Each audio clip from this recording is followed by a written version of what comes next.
In 2010, Carrizo Oil and Gas of Houston sought a permit to drill for natural gas in Rockingham County.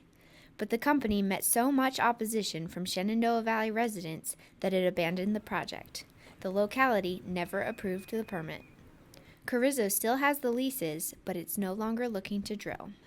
Lifelong resident Bruce Ritchie spearheaded that opposition.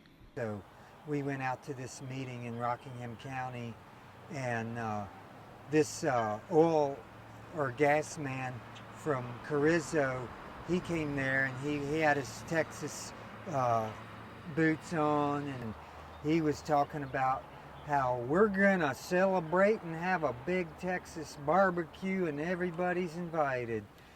Ritchie and others in the community were skeptical. They learned that the company would be using the controversial drilling known as hydraulic fracturing, fracking. But by then, it was too late for most landowners to change their minds. And it turned out that they have an automatic release phrase in the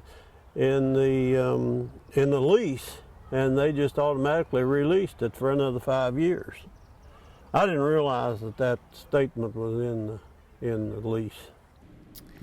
Kate Wofford, executive director of the Shenandoah Valley Network, says that many Rockingham County residents were like Everett May Jr.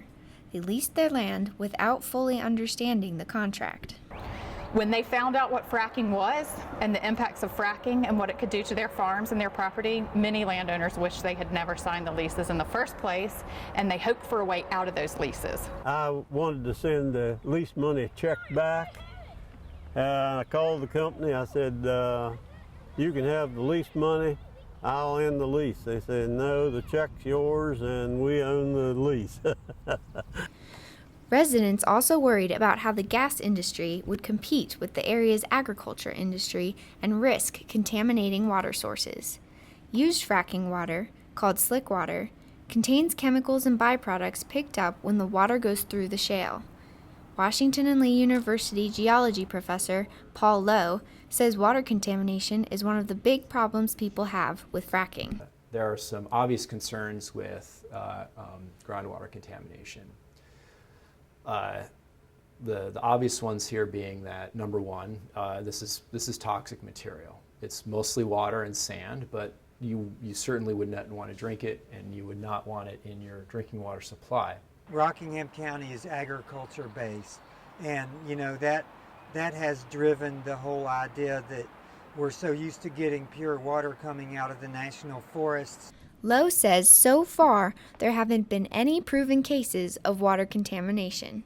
Water, of course, is really key to successful agriculture, but it's not consumptive use the way it is with fracking. With agriculture, it's just a cycle and the water is used again and again. With fracking, you're pretty much taking that water out of the water cycle.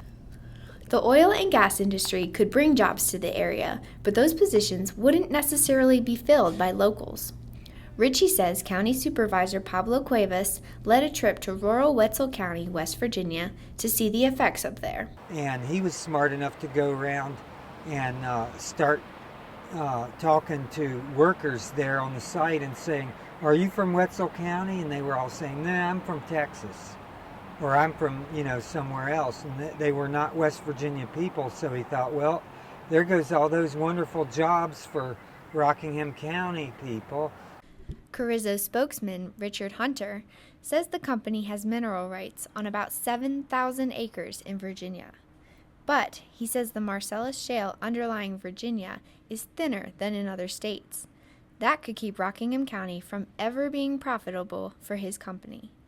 Ritchie hopes that's the case. We'd rather, frankly, prevent the damage than to try to clean it up after it happens. For the Rockbridge Report, I'm Shannon McGovern.